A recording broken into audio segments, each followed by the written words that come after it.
So ayun mga tol, today magche-change oil tayo ng ating motor, yung ating TMX 125. So tara mga tol, samahan nyo ako.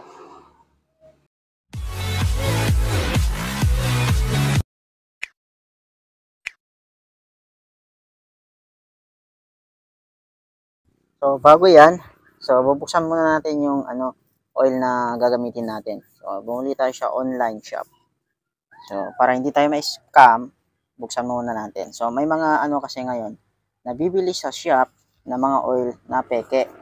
So sa mga trusted na lang shop yung pagbilhan nyo. So buksan muna natin. Eh, yung kinuha pala natin, so dati ko ng ginagamit, oil sa aking motor ay yung Shell Advance na blue. So may mga din, iba-iba yung kulay, may mga yellow. Pero sa akin blue, Shell Advance blue. Tapos pag bibili kayo 1 liter para sa TMX 125. So ito siya. Ayan. So all goods naman siya. Shell Advance. Yan. So may takip pa rito. Yan. Okay na okay. So kung gusto nyo bumili ng Shell Advance na original, so ito, nakakahalaga ito ng 300 plus mga tol. So sa iba, may mga local na sa 100, 200 na binibenta. So may code yan mga tol. Ayan. Ayan. So makikita mo dyan na original talaga. May ganito siya.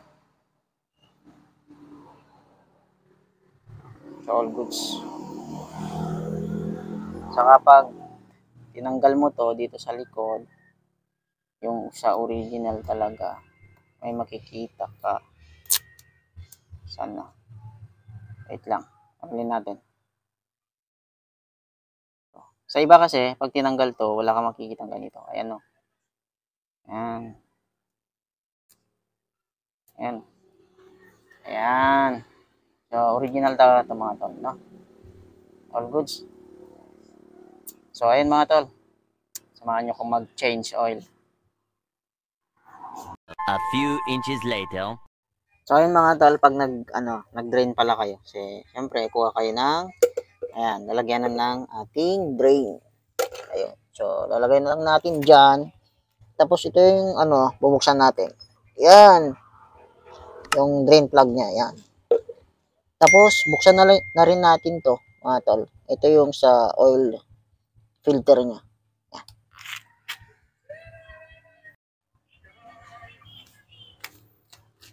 Ay!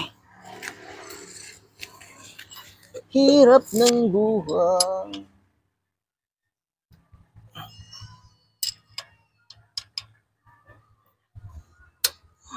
So, ganun para yung paluwang. Yan. Pag luwagan nyo siya, ganun, pag ganun. Pag ganun yung paluwang. Oo, alam nila, paulit-ulit. Kulit mo, Johan, ah. So, ito mga tol, nag-drain na ako kahit wala pang 500 yung tinakbo niya. Pero yung motor natin is almost mag 2 months na siya. Ayan. So, first change oil natin to. Na, first change oil.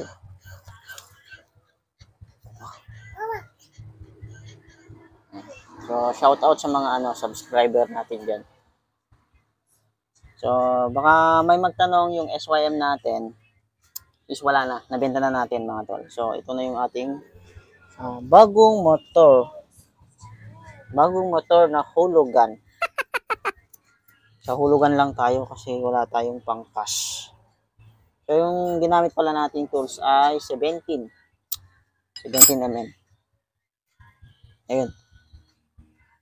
So, next na bubuksan natin. Ay, ito. Buksan na natin yung kanyang oil filter. So, katala yung gamit ko dito. So, wala akong tools na iba. So, sa dating SYM ko, wala siyang oil filter. So, dito pala sa TMX 125, meron. So, mas maganda, buksan na rin natin, no? So, ayan, papakita ko sa inyo kung ano yung kanyang oil filter. So, ayun. May spring siya, tapos, eto. Yun.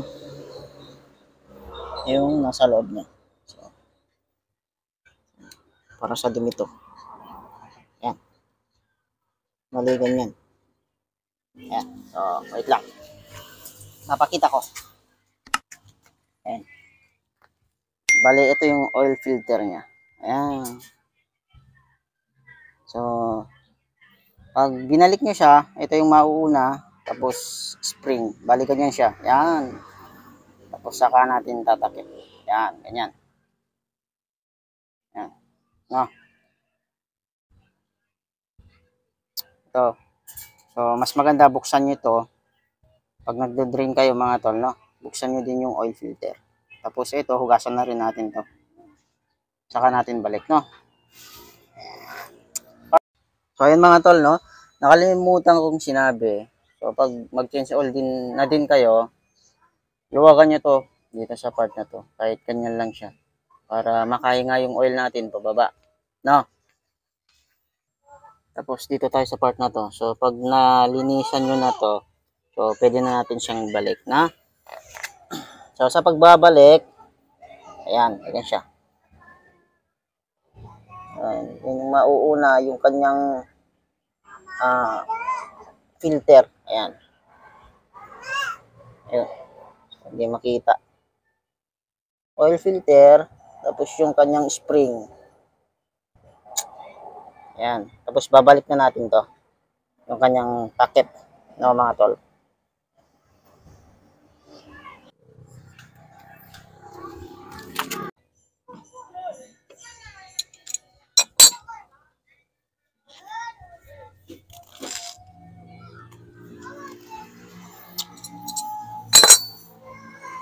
Ayun.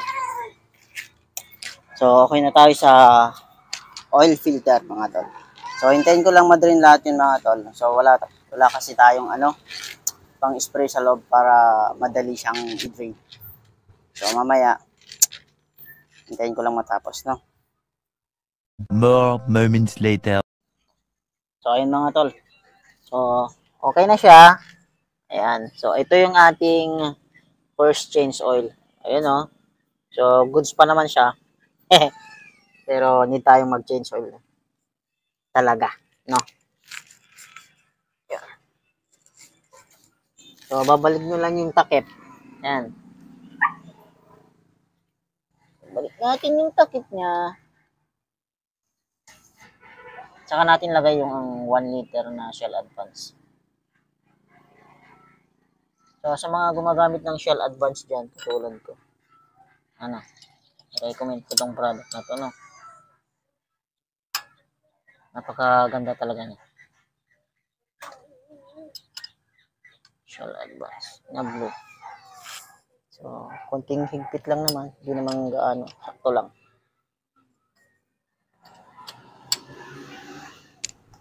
Yun. Tignan natin. So, doon tayo sa kabila. Lalagay na natin to.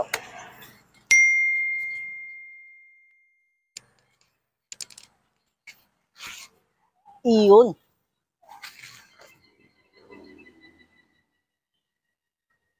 Ayan.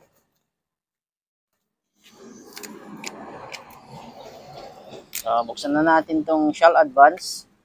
Mga tol. Ayan. Oh.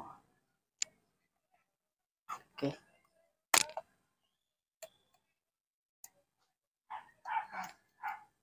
So, syempre, tanggalin mo yung takip. Saka mo ilagay yung oil. So, hirap pa. Ano ba? So, kailangan natin ng sana dito, kaya lang wala eh. Wala tayong, so, huwag kang matapon. Ayun. Saktong-sakto. So, lalagay natin tong lahat. 1 liter.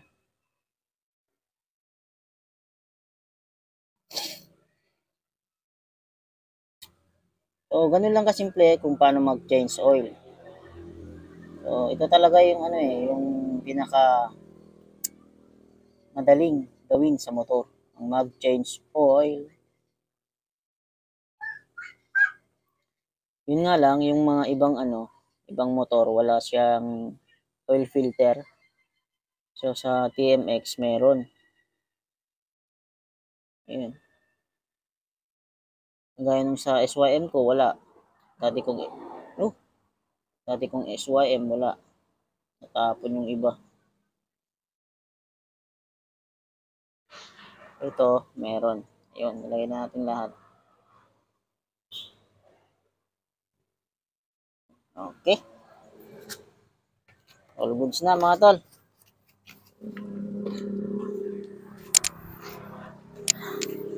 Yan. So, okay na. Okay, nahulog konti. So, linisan ko lang siya. Pag nag-change oil kayo, kailangan nyo ng yung para dito, embudo ba yun? Para di kayo mahirapan. Wala tayong embudo. Yan. So, saka natin babalik yung takip niya. Ito. So, tapos na tayo. Ganun lang. Padali.